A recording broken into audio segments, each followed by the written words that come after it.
sermos levados, né? Quem tem o selo não será enganado. Os que estão com o nome escrito no livro da vida, o anticristo não vai conseguir enganar. Aí a besta que sai do abismo, tem várias referências, está falando disso, que não está escrito, ele está falando só sobre Tessalonicenses 2,9, que é o versículo que está aí, né? Mas a besta aí, deixa claro aí que é um líder, como se tivesse já morrido, e vai se levantar espiritualmente falando aí. Ou seja, é algo que vem do inferno.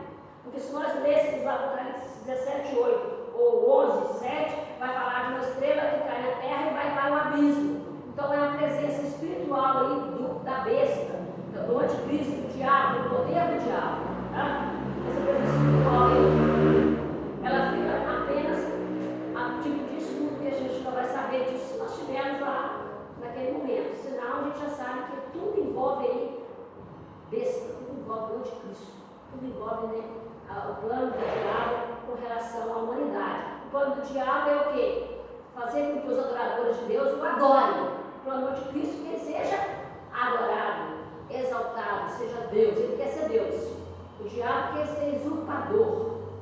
Por isso que às vezes, né, muitas vezes, o Papa foi tomado como o anticristo, porque ele usurpou o lugar de Deus, do Espírito Santo e de Jesus, porque ele é o intercessor, ele quer ser o intercessor, ele quer ser o sacerdote, o sumo sacerdote, tem que se confessar para ele tomou lugar. O Papa é considerado como se fosse o próprio semideus, porque todo dia está falando segue tudo que vem lá do Vaticano. Qualquer igreja católica segue o que vem lá do Vaticano. Então ele usurpou aí, por isso alguns falaram que seria o Papa, mas não está, com certeza já está assim, né, os estudos mais atuais de grandes teóricos deixam claro que vai ser um livro, está tudo indicando, né, irmãos? O comunismo está chegando aí, ó, nós estamos aí no Brasil, só Jesus tem misericórdia de nós, que a parte, né, toda a América do Sul já está toda vermelha, toda vermelha. Aí depois vai aparecer aí as cores, que eu guardo aí, porque lá em Apocalipse vai falar sobre cores. Aí são cores positivas, na página 92, e cores negativas. Por que João vem enfatizar aí algumas coisas, enfatizando com cores, com o objetivo de trazer mais calor para a história, para deixar uma coisa mais forte, enfatizar melhor. Aí quando ele fala aí das cores positivas, ele fala duas cores, são o branco e o ouro. O branco simbolizando ressurreição. A vai falar que nós teremos vestes brancas, ou seja, a simbologia aí é de ressurreição, de vida após a morte, de vida com Deus. O ouro vai simbolizar a divindade, né? O trono de Deus. Então, o objetivo dele é colocar umas cores mais amenas, menos chamativas, para dizer coisas positivas. Aí, quando ele vai falar de coisas negativas, já vem cores mais berrantes, cores mais fortes, que nós chamamos de cores quentes. Aí vai colocar um vermelho, escarlate, aí que simboliza a parte demoníaca, o dragão. O símbolo, né, do diabo é o dragão, que ele vem soltando fogo para todos os lados, e aí a gente vai ver ali o símbolo, né, da violência. O dragão, o diabo vem para você vai ver, o diabo, né, tipo, o objetivo dele é ser violento mesmo, é matar. Quando o versículo diz lá, vem para matar, roubar e destruir, aquele versículo lá não está falando do diabo, está falando de pastores. Se a gente ler o contexto lá, são os pastores que vêm para matar, roubar e destruir. O texto é entendido errado.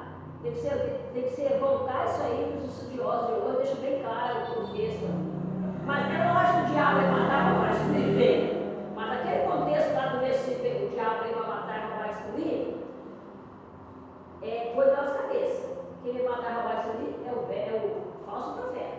Que ele entra dentro do arraial de Deus, dentro do contexto pastoril, e ele pega as ovelhas e ele destrói as ovelhas. O falso profeta faz isso. Por isso que a gente está vendo aí, né, o que o anticristo é. Mas ele quer trazer o falso profeta para pegar uma teologia falsa e mentirosa. Ele vai convencer as pessoas como? Com uma teologia que parece verdadeira, mas é falsa.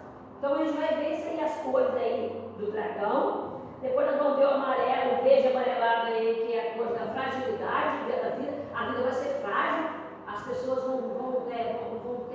força, elas vão ser literalmente destruídas, porque esse é o objetivo do diabo. O diabo não vem, meu desejo do diabo não é matar o crente. O principal desejo do diabo é fazer o crente apostatar da fé. Quando Jesus fala assim, você não tem medo de quem mata o corpo, mas de quem mata a alma, ele está falando o seguinte: quem mata o corpo não é o problema. O problema é quando ele mata a alma. E como ele mata a alma? Fazendo você negar a Cristo, apostatar da fé. É esse que é o perigoso. O crente morrer no campo missionário, e ele é verdadeiro, por resistir o diabo e não negar Jesus, o diabo não saiu vencendo. Ele matou a pessoa ali, mas a pessoa foi para o céu, então ele saiu perdendo. Ele só sai ganhando quando ele convence. Por isso que o anticristo está para convencer as pessoas a servir a ele, a ouvir a sua voz, a ouvir o seu recado. E vai ter muitos que ouvirão. Só que aqueles que estão com o nome escrito no livro da vida, da Apocalipse, vai deixar claro que esses não ouvirão o anticristo. Esses não seguirão o anticristo. Aí depois vai falar da outra cor, que é o preto, que vai indicar a miséria, vai indicar a ameaça. Infelizmente, a gente não pode pegar esse simbolismo, porque a gente sabe que a cor em si não quer dizer nada. Houve-se tempo que as mulheres, a pombagira tem a roupa vermelha, né? Aí, muito tempo, algumas igrejas permitiam que as mulheres vestissem vermelho. Sabia disso? Não, eu peguei essa etapa. Houve tempo, principalmente as igrejas pentecostais. As mulheres não podiam vestir uma roupa preta e vermelha, ou só vermelho ou preto e vermelho, porque simbolizava o diabo. Pombagira, ela tem cor. O que a gente faz com as flores vermelhas que Deus fez? Que nem o batom vermelho. Porque era uma voltava para esse lado, porque a simbologia passou a ser literal, e não é por aí. Então, o que a gente faz, então, com as coisas que Deus fez aí, o número de flores, de colorido da natureza, a primavera, a gente vai ver em todos os lugares, né? Não é por aí. O sangue de Jesus, camezinho, né? Então, são coisas assim que foram jogadas na igreja por falta de conhecimento. Falta de conhecimento, mas é lógico. Por que ele colocou isso aqui?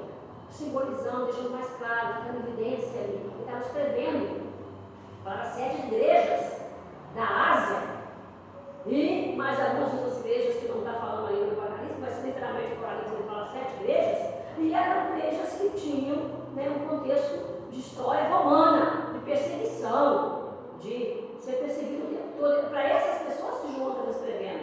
Esse é o contexto. E o contexto nosso hoje é que o diabo está aí para destruir. Ele está aí para fazer o que quer fazer. Mas a principal função dele é enganar. Se possível. Então, se aí, né? Nos dá fé. Mas quem está selado não vai ser enganado. Né? Aí, essa é a função dele. Aí, vamos aí ao 144. Os 144 é uma simbologia, não é um número literal, é uma simbologia indicando todos os povos de todos os tempos que creem em Deus, têm fé em Jesus Cristo, de todas as épocas, de todas as eras, de todos os tempos. É um número que vai deixar claro isso aí. Povos, a igreja de Jesus, a igreja verdadeira. Porque dentro da igreja verdadeira vai existir uma igreja falsa.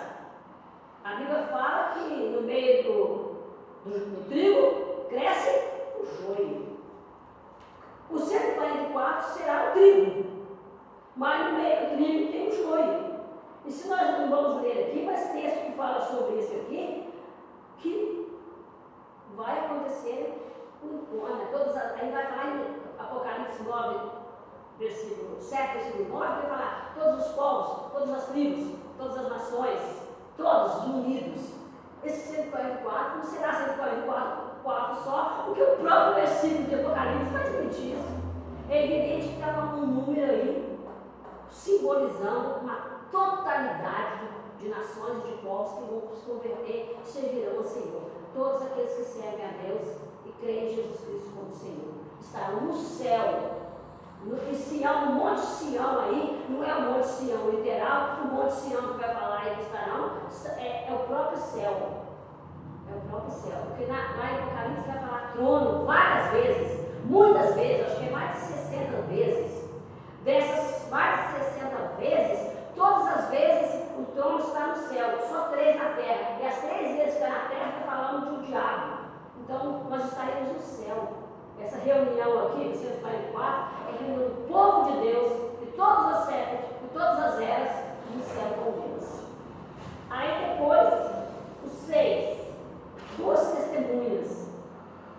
O que é? O Velho e o Novo Testamento. Os profetas, né, a gente viu ali todos aqueles, né, que foram, obedeceram ao povo de Deus, aos que não foram povo de Deus que se converteram, que a gente sabe que Israel foi chamado através de Abraão, mas nós vamos ver que muitos povos se converteram através do povo, do povo de Israel, muitas nações, nós temos aí várias nações, a Bíblia deixa relatado de Ruth, que entrou com o povo, né, serva de Deus, sendo que ela não pertencia, nós temos a Raabe e tantos outros colocados ali, significando que lá no Velho Testamento, o Espírito Santo de Deus já estava transformando vidas, transformando pessoas. Então, o Velho Testamento e o Novo Testamento são as 2 testemunhas aí do Apocalipse que vai simbolizar o plano de Deus para a salvação e Deus como Senhor e Rei dos Reis. O casamento lá, o primeiro casamento de Adão e Eva e o último casamento da igreja com o seu Senhor, com Jesus. A Bíblia começa com o casamento e encerra com o casamento. O casamento literal e o casamento espiritual. Depois, a grande conferência mundial. Essa grande conferência mundial aí já é uma conferência que vai fazer uma assembleia religiosa, política, né, e econômica e social. Isso aí já vai ser uma reunião aí de todo o poder do anticristo aí. A gente sabe que seja democracia, seja comunismo, seja república, o sistema político está corrompido. Todo o sentido da palavra. O sistema político mundial está corrompido. O sistema econômico está corrompido. O sistema religioso está corrompido. As pessoas dentro da igreja estão se vendendo por dinheiro, pregando o evangelho por dinheiro. Não é só o sistema político, o sistema econômico que está corrompido. O sistema religioso está aqui, é bíblico. Parece que o príncipe aqui, ó, é bíblico.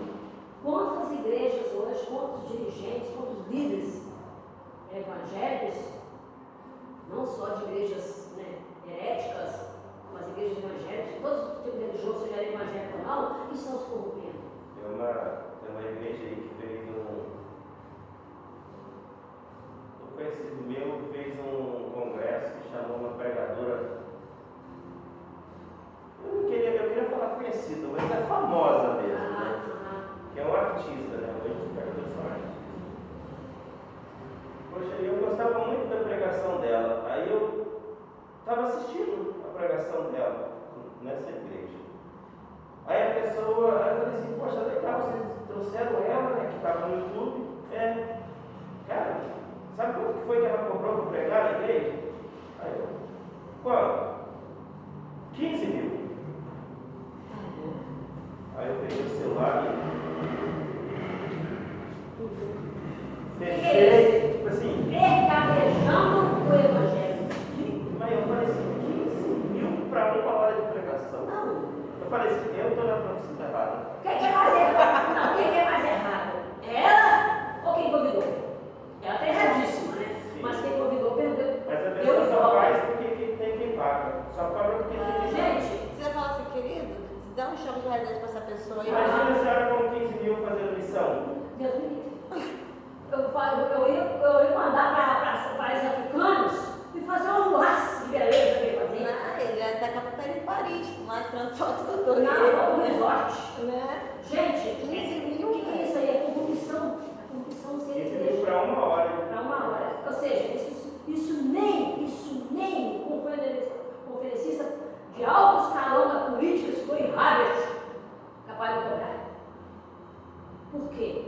crentes estão vendendo o Evangelho. Agora virou um negócio, tudo é dinheiro. As mulherzinhas agora estão querendo sair pregando por aí, dando psicóloga. Então, em nome de Jesus, o sistema religioso está tão corrupto quanto o sistema político e econômico. É final dos tempos. Só que a Bíblia fala, não vos conformeis com este século. Não podemos conformar com isso. Isso tem que ser banido no meio da igreja. A igreja verdadeira não pode compactuar com isso. E para você ver, ele estava falando disso, eu tenho percebido muitos jovens que eles ficam no Instagram o tempo todo gravando vídeo, né, de bobagem, cristãos, jovens cristãos.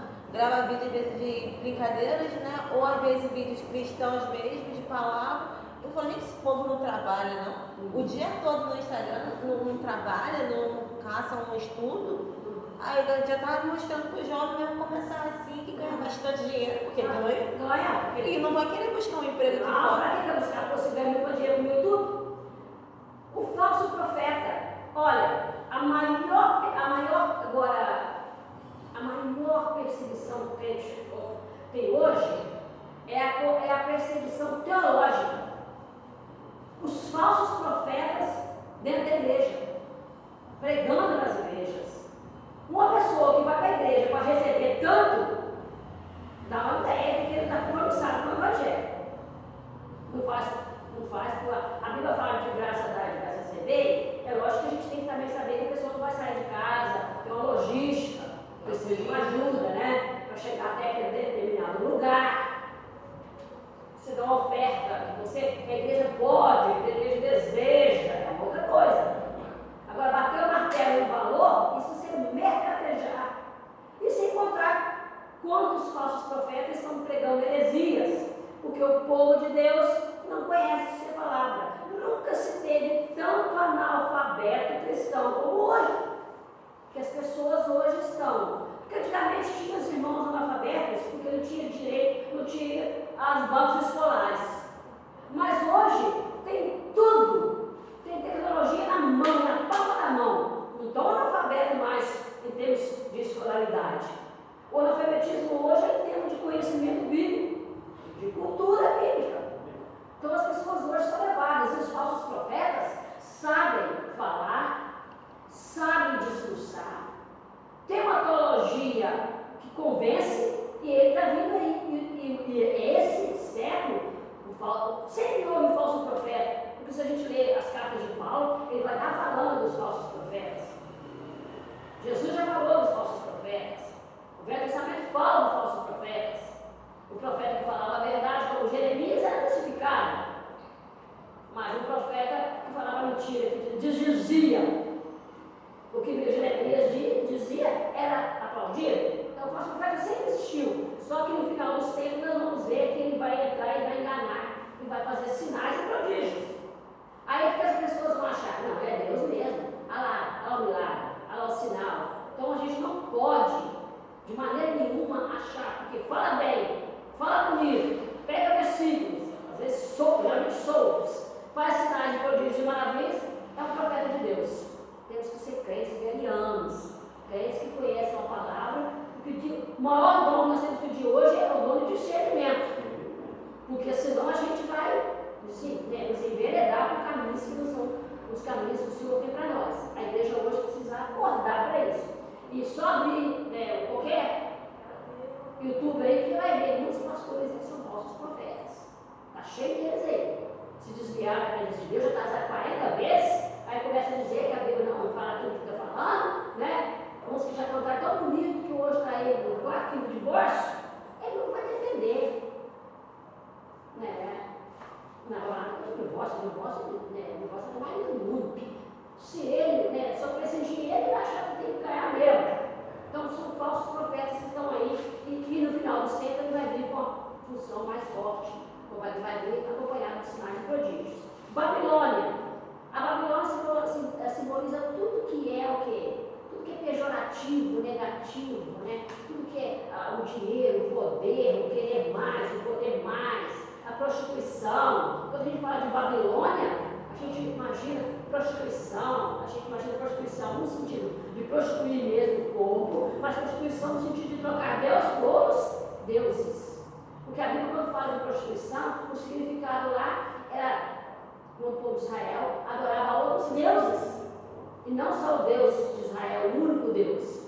Então, Babilônia hoje é tudo que envolve essa área aí, né, de retomar, né, esse querer muito, poder muito, ter muito, conseguir muito. Né?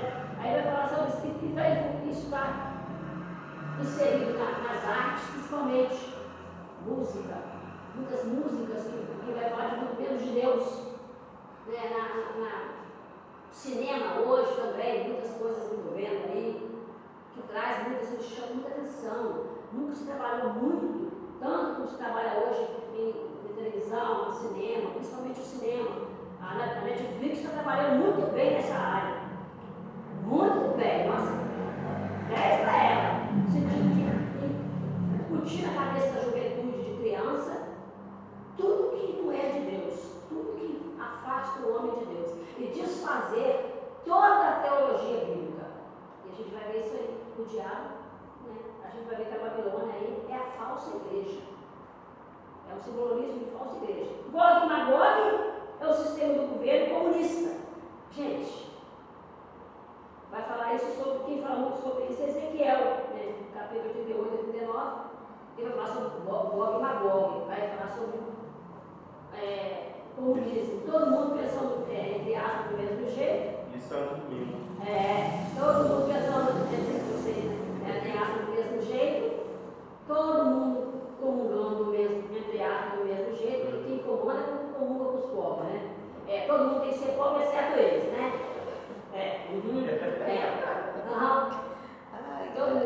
O comunismo vai dizer o quê? Não há Deus, tudo pode, tudo é relativo, nada é absoluto. E a Bíblia fala que Deus é absoluto, Jesus é absoluto. Não existe limite. O comunismo não dá limite. O comunismo vem para destruir tudo que é de Deus. Então a gente está vendo aí que o comunismo está tomando um campo muito grande. Não está fácil engolir, né? Nem vamos falar nada, porque está chegando a 2023. Né? Deixa pra lá. Volta logo. Aí a gente vai ver o sistema, que é o ciclo aí, né? O comunismo veio para ficar no lugar do capitalismo da Babilônia, que é o capitalismo brasileiro, da Babilônia no passado, mas a gente sabe que durante muito tempo países capitalistas foram sacrificados para ser capitalista. Aí vem o comunista e diz: não seja Estados Unidos, seja Venezuela. Tá. Não seja Estados Unidos, seja Cuba. Tá. Aí, tá. Aí o que acontece? Todos nós estão errados. O que quer muito, o que diz que não quer nada, mas na verdade quer tudinho. São tudo capitalistas, sempre quer comunismo. Né? Ou seja, a unificação aí mesmo de um povo parecido todo mundo igual, todo mundo falando a mesma língua, no sentido de que eles vão dominar. É esse o desejo. Tem um amigo meu que postou no status dele no WhatsApp, assim: como eu queria ter 2 milhões na minha conta para dizer que o bom são as coisas simples da vida.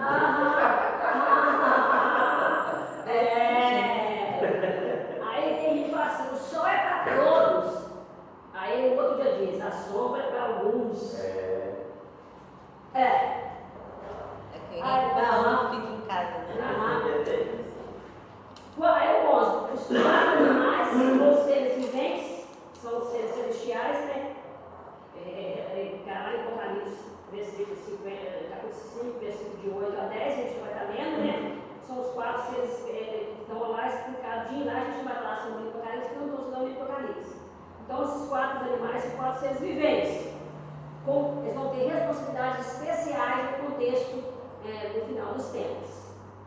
A rainha dos céus aí, muitas pessoas entendiam que seria a Virgem Maria aí, dos católicos, né? Que é a rainha para eles. Eles chamam a Virgem Maria de rainha dos céus.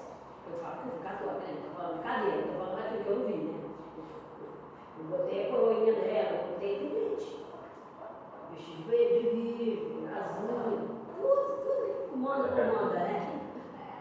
Mas essa rainha dos céus aqui já é uma entidade maligna, já lá no passado, não é uma história da era cristã, ela já vinha lá, né, do povo antigo. Essa analogia aí da Rainha dos Céus, que é uma adólatra, que é uma idolatria a uma deusa, a uma imagem de um ídolozinho, um ídolo feminino. Aí depois muita gente fala assim que é a Rainha dos Céus. Lá no passado, hoje seria a Rainha deu para a Virgem Maria para os católicos. A simbologia que é outra, né? Essa é a dominação mesmo de adorar a imagem.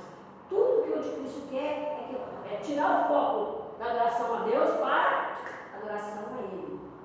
O objetivo do diabo é isso. Não adore ao Senhor Todo-Poderoso, adore a mim. Eu sou Deus, não Ele. Esse é o objetivo. Agora, essa estrela de rei fã aqui, eu estava pesquisando, que aqui só fala pouca coisa sobre ela, né? Essa estrela de rei fã aqui. Essa estrela de rei fã é um demônio, um ídolo, que o povo hebreu, que o povo de Israel, secretamente, lá no deserto, adorava. É aqueles abençoadinhos, entre aspas, que vieram do Egito, que lá era idolatria, né? Poligamia, idolatria, tudo que é tria. Eles vieram de lá e trouxeram essa estrela rei fã aqui, que é realmente o desenho de uma estrela de 6 pontas. No meio tem uma imagem de um homem com orelhas compridas, como se fosse uma orelha de duendes, e com chifres. O povo de Israel, secretamente, escondidinho de Moisés, quando eu falo para Israel, não era povo todo, né, irmãos? Era desobediente, era o joio de lá no meio do trigo. Adorava essa estrela aí, ou seja, um ídolo, um deus, um demônio. Aí, lá eu quero que a gente leia esse aqui, lá na página 95, Atos 7:43.